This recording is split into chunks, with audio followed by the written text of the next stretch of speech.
Good morning, Suprabhatam. इस video के माध्यम से हम आज 10th क्लास का जो समास का टॉपिक है ग्रामर का, उस टॉपिक को हम इस वीडियो के माध्यम से आगे बढ़ाएंगे। इससे पहले भी पूर्व हमने एक वीडियो जो है बनाई थी समास टॉपिक पर, जिसमें हमने 17 क्वेश्चन जो है लिए थे, 17 क्वेश्चन हमने डिस्कस किए थे। अब हम इस वीडियो में जो है उससे आगे जो है हम डिस्कस करेंगे। आइए स्टार्ट करते हैं। तो पहला सेंटेंस है, आप देख रहे हैं स्क्रीन पे, तत्र राजसिंह नाम राजपुत्र वसति स्म। तो देखिए समास में हमें जो है उसका अर्थ देखना है। तो राजपुत्र का मतलब होता है राजा का पुत्र, अर्थात राजा का और पुत्र में दोनों में रिलेशन है, तो षष्ठी विभक्ति होनी चाहिए। और राज का जब रूप चलाते हैं हम, राजा का राजा, राजानो, राजानः, तो षष्ठी विभक्ति में बनता है राज्य। राज्य पुत्र बराबर राजपुत्र। तो देखिए हमारा जो ऑप्शन नंबर ख है वो यहाँ पर करेक्ट होगा। और आपको एक बात बताता चलूं, ये जो राजपुत्र है ये मोस्टली जो है एग्जाम में जरूर पूछा जाता है, क्योंकि राजपुत्र का जब हम विच्छेद करते हैं तो राज्य पुत्र बनता है। क्योंकि मोस्टली यहाँ पर लोग षष्ठी विभक्ति में राजस्य का भी लगा सकते हैं, राजस्य पुत्र बराबर राजपुत्र, तो वो गलत हो जाएगा। सही ऑप्शन हमारा क्या होगा, राज्य पुत्र बराबर राजपुत्र, राजा का पुत्र। अगला सेंटेंस है, भयाकुलम व्याघ्रम दृष्ट्वा धूर्तः शृगालः हसन्नः। भयाकुलम, भयाकुलम का अर्थ होता है भय से व्याकुल, तो भय से परेशान। तो देखते हैं अपर ऑप्शंस जो है, भयस्य आकुलम, भय, भयम आकुलम, भयेन सहितम और भयेन आकुलम। तो देखिए भयेन आकुलम, भय से आकुल कहते हैं परेशान। तो यहां पर जो है हमारा सही करेक्ट ऑप्शन हो जाएगा ऑप्शन नंबर घ, भयेन आकुलम बराबर भयाकुलम। तो भयेन में जो तृतीय व्यक्ति जो प्रत्यांत शब्द है, इसको हम हटा देंगे तो शब्द बनेगा भय। भय में जो है या में आ है और आकुल में आ है, तो दीर्घ संधि से हो जाएगा भयाकुलम।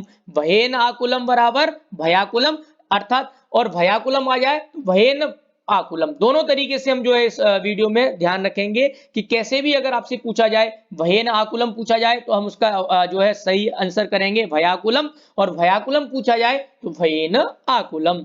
अगला सेंटेंस है, सा माम अत्तुम कलहमानौ पुत्रौ चपेटया प्रहृतवती। अब देखिए पुत्रौ जो है यहाँ पर हमें इसमें समास का जो है विग्रह करना है।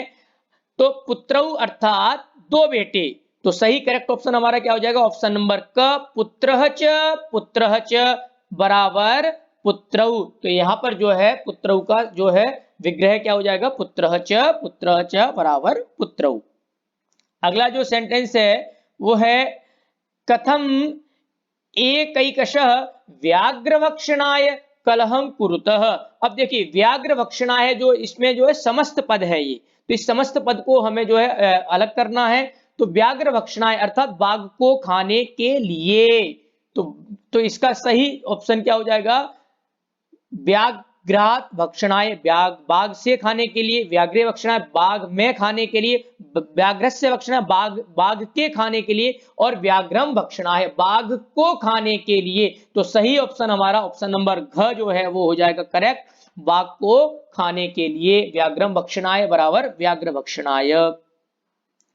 अगला जो सेंटेंस है वो है, श्रृगालेन सहितम, अर्थात श्रृगाल के साथ। तो जब भी याद रखना सहितम शब्द जब भी जुड़े तो आप जो है वहां पर जो है हम स शब्द का प्रयोग करते हैं। तो श्रृगालेन सहितम बराबर सश्रृगालम, तो करेक्ट ऑप्शन हो जाएगा घ। तो श्रृगाल के साथ, भोजनेन सहितम सभोजनम, पठनेन सहितम सपठितम, इस तरीके से जो है हम पुस्तकेन सहितम सपुस्तकम, इस तरीके से जो हम प्रयोग करते हैं। जम्बुकेन कृतः, जम्बुक के द्वारा किया गया। तो देखिए अब इसको हमें समस्त पद बनाना है, तो जम्बुक के द्वारा, कृतः मतलब किया गया, तो जम्बुकेन का जो तृतीय व्यक्ति जो प्रत्यांत शब्द है इसको हम हटा देंगे, तो क्या बचेगा, जम्बुक और कृतः को जोड़ देंगे। तो हमारा ऑप्शन नंबर देखते हैं, क जम्बुके कृतः गलत है, जम्बुक कृतः, जम्बुक कृतम और जम्बुक कृते। तो ऑप्शन नंबर जो है ख जो है जम्बुक कृतः, ये करेक्ट हो जाएगा, जम्बुकीन कृतः बराबर जम्बुक कृतः। नेक्स्ट सेंटेंस है, तस्य भार्या पुत्र द्वयोपेता। ये वाला भी जो है उदाहरण बहुत बार जो है एग्जाम में पूछा जाता है, पुत्र द्वयोपेता, दो पुत्रों के साथ।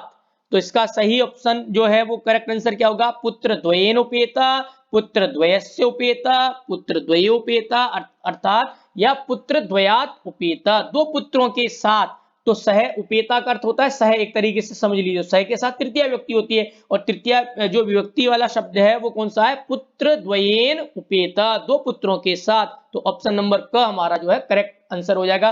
तो दोनों तरीके से समझिए, पुत्र द्वयेन उपेता आ जाए तो हम लिख देंगे पुत्र द्वयोपेता, और पुत्र द्वयोपेता आ जाए तो उसको हम अलग करेंगे तो पुत्र द्वयेन उपेता।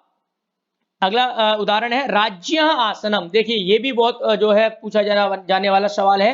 राज्य आसनम, राजा का आसन, तो राजा का काके की षष्ठी विभक्ति, तो राज्य आसनम बराबर राजासनम, अर्थात देखिए राज्य सनम नहीं, गलत है, राजसनम, यहाँ पर संधि नहीं है, ये भी गलत है, और राज्यासनम ये भी गलत है। ऑप्शन नंबर जो ख है वो एकदम करेक्ट है, क्योंकि राजा का आसन, तो का जो षष्ठी विभक्ति है राज्य वो हट जाएगा, तो शब्द क्या बचेगा, राज, और राज प्लस आसनम में जब हम दीर्घ संधि कर देंगे तो बन जाएगा राजासनम, राजा का आसन। नेक्स्ट उदाहरण है किम द्वयोरपि एकमेव वचनम वचनम इति। तो देखिए दो बार शब्द का प्रयोग किया है, वचनम वचनम, मासम मासम, तो क्या हो जाता है प्रति मासम, वर्षम वर्षम प्रति वर्षम। उसी प्रकार से वचनम वचनम का क्या हो जाएगा, प्रति वचनम। तो ऑप्शन नंबर जो घ है वो करेक्ट आंसर हो जाएगा प्रति वचनम। ध्यान रखना जब भी दो शब्द आए हैं तो वो हम जो है उसको प्रति के साथ कन्वर्ट कर देते हैं अव्ययीभाव समास से। तो वचनम वचनम प्रति, प्रतिवचनम, उसी प्रकार से मासम मासम प्रति, प्रतिमासम, और वर्षम वर्षम प्रति, प्रतिवर्षम। अगला सेंटेंस है समरूपः शरीर सन्निवेश। तो शरीर से सन्निवेश, शरीर का सन्निवेश, तो शरीर से में देखिए यहाँ पर षष्ठी विभक्ति है तो षष्ठी विभक्ति को हम हटा देंगे तो यहाँ पर षष्ठी तत्पुरुष समास हो जाएगा। तो क्या बन जाएगा, शरीर से सन्निवेश बराबर शरीर सन्निवेश। तो ऑप्शन नंबर जो हमारा ग है वो यहाँ पर जो है वो करेक्ट हो जाएगा। शरीर सन्निवेश, उसको जब हम अलग करेंगे तो शरीर से सन्निवेश, और समस्त पद बन जाएगा तो शरीर सन्निवेश। अगला जो उदाहरण है वो है न कश्चिदस्मिन् तपोवने तस्य नाम व्यवहरति। तो तपोवने शब्द में जो है वो समस्त युक्त जो है समास युक्त पद है, इसको हमें अलग करना है, इसका विच्छेद करना है। तो तपोवन, तपोवन कहते हैं तप के लिए वन, तप के लिए वन। तो तपह तपसी तपांसी, तपह तपसी तपांसी, तपसा तपोभ्याम तपोभी, और तप से, तप के लिए, कर्ता ने कर्म को करण से के द्वारा संप्रदान के लिए। तो चतुर्थी विभक्ति वाला शब्द क्या है यहाँ पर, तो मैंने आपको बताया तपह तपसी तपांसी, तो चतुर्थी विभक्ति एक वचन में रूप बनता है तप से, तप के लिए वन। तो ऑप्शन नंबर जो क है वो यहाँ पर करेक्ट हो जाएगा, तप से वनम बराबर तपोवने। ये भी जो है एग्जाम में पूछ लिया जाता है, तो इस पर भी जो है विशेष ध्यान देखना है। अगला जो उदाहरण है वो है विदूषकेन सह, विदूषक के साथ। तो सह शब्द जैसे ही आ जाए तो उसको जब हम समस्त युक्त पद बनाएंगे समास से युक्त, तो याद रखना सह का स ही बचता है, तो क्या बन जाएगा स विदूषकम। तो देखिए ऑप्शन नंबर जो घ है वो हमारा करेक्ट आंसर हो जाएगा स विदूषकम। याद रखना सह शब्द से जब भी हम समस्त युक्त पद बनाएंगे समास से युक्त पद, तो वहां पर क्या आ जाएगा स आ जाएगा। तो विदूषकेन सह सविदूषकम, और सविदूषकम अगर दे दिया जाए समस्त पद, इसको हमें अलग करना है तो क्या करेंगे विदूषकेन सह। सव्यवधानम न चरित्र लोपाय। तो व्यवधानम, व्यवधानम, तो देखिए व्यवधान के साथ, तो क्या हो जाएगा व्यवधान, व्यवधान के साथ, तो साथ साथ अर्थात सहितम। तो व्यवधान के काके की षष्ठी विभक्ति, तो इसका सही जो आंसर हो जाएगा वो जाएगा व्यवधानस्य सहितम बराबर सव्यवधानम।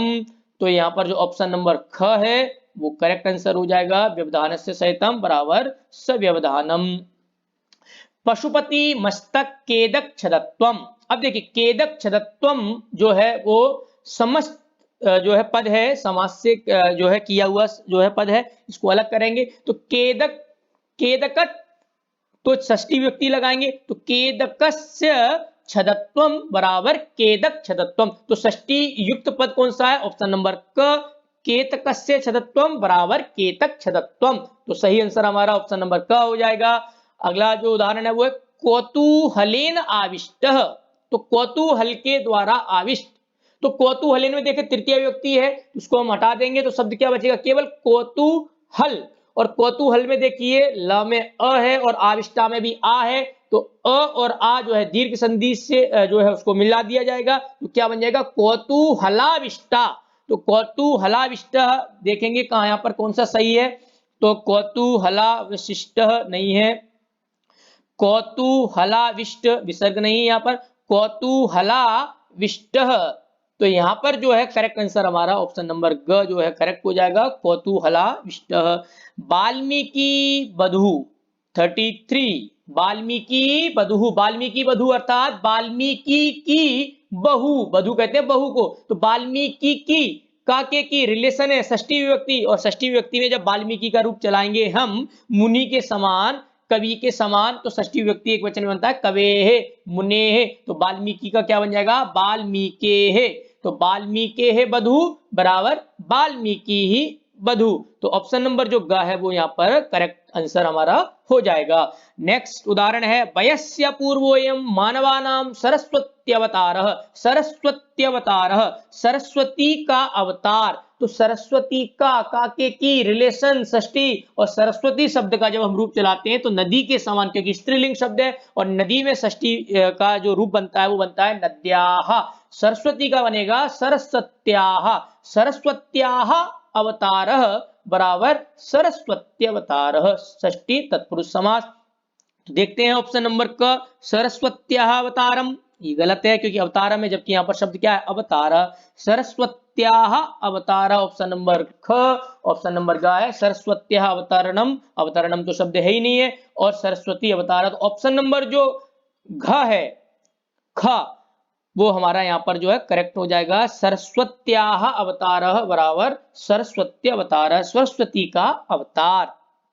अगला सेंटेंस है अपि कुमारयोः अनयोः अस्माकं च समरूपः कुटुंबस्य वृत्तान्तः, कुटुंबस्य वृत्तान्तः, कुटुंब कहते हैं परिवार, और परिवार उसमें षष्ठी विभक्ति लगी है, तो परिवार का वृत्तांत, परिवार के बारे में, तो षष्ठी विभक्ति को हम हटा देंगे तो शब्द क्या बन जाएगा समास युक्त पद कुटुंब वृत्तान्तः। तो कुटुंब वृत्तान्तः को हम देखेंगे यहाँ पर ऑप्शन नंबर कौन सा है, क में कुटुंबस्य वृत्तान्तः नहीं है, कुटुंब वृत्तान्तः ऑप्शन नंबर जो ख है वो हमारा यहाँ पर जो है वो सही आंसर हो जाएगा कुटुंब वृत्तान्तः।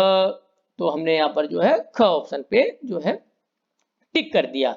अगला सेंटेंस है ननु भगवन वाल्मीकि ही केन संबंधेन उपनयन उपदेशेन, उपनयन उपदेशेन यहाँ पर जो है वो समास युक्त पद है, इसको अलग करना है, उपनयन के उपदेश से या उपनयन के कारण से, तो उपनयन के काके की षष्ठी विभक्ति, तो उपनयन में हम क्या करेंगे षष्ठी विभक्ति लगाएंगे, तो षष्ठी विभक्ति में शब्द क्या बन जाएगा उपनयनस्य उपदेशेन। तो देखेंगे यहाँ पर जो ऑप्शन गिवन है उसमें कहां पर है षष्ठी युक्त पद उपनयस्य उपदेशेन, देखिए पहला ही जो ऑप्शन है क उपनयनस्य उपदेशेन, तो हमारा ये करेक्ट हो जाएगा ऑप्शन नंबर क उपनयनस्य उपदेशेन बराबर उपनयनोपदेशेन। अगला जो शब्द प्रश्न है वो है कश्चित कृषकः वलिवर्धाभ्याम क्षेत्रस्य कर्षणम, क्षेत्रस्य कर्षणम मतलब खेत का काटना, तो खेत का काके की षष्ठी विभक्ति, तो उसको हटा देंगे जो है षष्ठी वाला शब्द, तो क्षेत्र कर्षणम, और क्षेत्र कर्षणम वाला हम देखेंगे तो करेक्ट आंसर हमारा हो जाएगा ऑप्शन नंबर ग क्षेत्र कर्षणम। नेक्स्ट उदाहरण है सुराणाम अधिप, सुराणाम कहते हैं देवताओं के, अधिप कहते हैं राजा को, इंद्र का विशेषण है, सुराणाम अधिप बराबर सुराधिप, तो करेक्ट आंसर हमारा ऑप्शन नंबर जो है घ है वो सही हो जाएगा सुराधिप। अब देखिए ख ऑप्शन भी कोई लोग लगा सकते हैं सुरधिप, क्यों, लेकिन अधिप ध्यान रखना सुर में र में आ है और अधिपा में भी अ है, तो अ और अ मिलके जो है दीर्घ संधि से सुराधिप बन जाता है यहाँ पर। उसके बाद जो है ये अगला उदाहरण है विनिपातो नव कश्चित दृश्यते त्रिदशाधिप, त्रिदशाधिप का मतलब होता है तीनों, तीन दिशाओं का, अधिपा कहते हैं राजा, तो तीन दिशाओं का, त्रिदशानाम अधिप, तीन दिशाओं का के की षष्ठी विभक्ति, तो यहाँ पर जो है वो हमारा ऑप्शन नंबर जो घ है वो त्रिदशानाम अधिपा बराबर त्रिदशाधिप जो है करेक्ट आंसर हो जाएगा। अब देखिए लास्ट जो है वो है हर्षातिरिकेण, हर्ष के अलावा, प्रसन्नता के अलावा, प्रसन्नता के का के की षष्ठी विभक्ति, तो यहाँ पर जो है वो हो जाएगा करेक्ट ऑप्शन नंबर ग, हर्षस्य अतिरेकेण बराबर हर्षातिरेकेण। तो हमने जो है इसमें 40 तक जो है आज हमने जो है डिस्कस किया है। आप इस वीडियो को बहुत अच्छे से, इसका पहला जो पार्ट है उसमें को भी, और दूसरा, तो आप जब दोनों पार्टों को अच्छे से ध्यान से पूर्वक देखेंगे तब आपको ये वाला जो टॉपिक है आपका समास वाला वो एकदम क्लियर हो जाएगा। अच्छे से जो है वीडियो देखिए और इसका लाभ उठाइए और अच्छे जो है आप मार्क्स लेके जो है अपना कल्याण कीजिए। धन्यवाद।